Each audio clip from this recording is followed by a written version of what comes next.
மாநில செய்திகள் முடிவடைந்தன. மீண்டும் செய்திகள் பிற்பகல் 12:50க்கு. வணக்கம். இப்பொழுது சமையல் கலை ஒளிபரப்பு. குமாரி கனகாமுத்து அவர்கள் பிரெஞ்சு முறையில் ஆம்லெட் செய்வது பற்றி விளக்கி சொல்வார். இந்த விளக்கத்தை கேட்டு ஆம்லெட் தயாரிப்பவர்கள் சமையலறைக்கு சென்று செய்முறைக்கு தயாராகவும். வெங்காயம், எண்ணெய் அனைத்தையும் தயாராக எடுத்து வைத்துக் கொள்ளவும். முதலில் அடுப்பை பற்ற வைக்கவும்.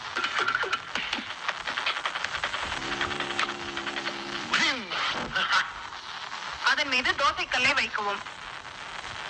எண்ணெய் பாத்திரத்தை கையில் எடுத்துக் கொள்ளுங்கள். தோசைக்கல் சூடாகிவிட்டதா என்று பார்க்கவும்.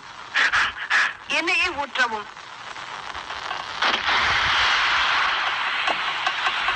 2 முட்டைகளை கையில் எடுத்துக் கொள்ளுங்கள். தரையில் பாயை விரிக்கவும்.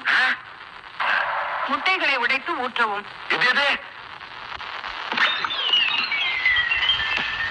பச்சை மிளகாயை கையில் எடுத்துக் கொள்ளவும். அதை துண்டு துண்டாக நறுக்கி கையில் எடுத்துக் கொள்ளுங்கள். வாயை அகலமாக திறந்து கொள்ளவும். 2 முறை ஆழ்ந்து மூச்சு விடவும். பச்சை மிளகாயை அப்படியே போடவும்.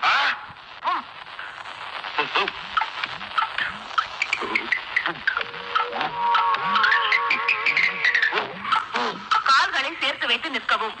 2 கைகளையும் தரைக்கு பின்னால் வைத்துக் கொள்ளவும். தரையை நோக்கி முழங்கால் வரை முன்புறம் குனியவும். நிமிரவும். மீண்டும் குனியவும். நிமிரவும். இப்பொழுது சின்ன வெங்காயத்தை எடுத்துக் கொள்ளுங்கள். அதை பொடி பொடியாக நறுக்கிக் கொள்ளுங்கள். நறுக்கிய வெங்காயத்தை கையில் எடுத்துக் கொள்ளவும். கண்களை அகலமாக திறந்து கொள்ளவும். இடவலமாக 2 முறை பார்க்கவும். 2 கைகளால் கண்களை அப்படியே தேய்த்துக் கொள்ளவும்.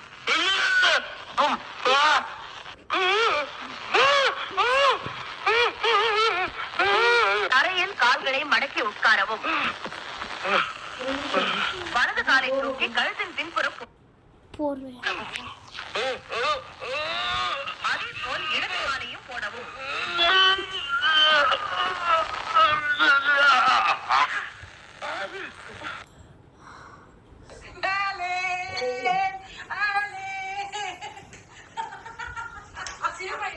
Look at this thing.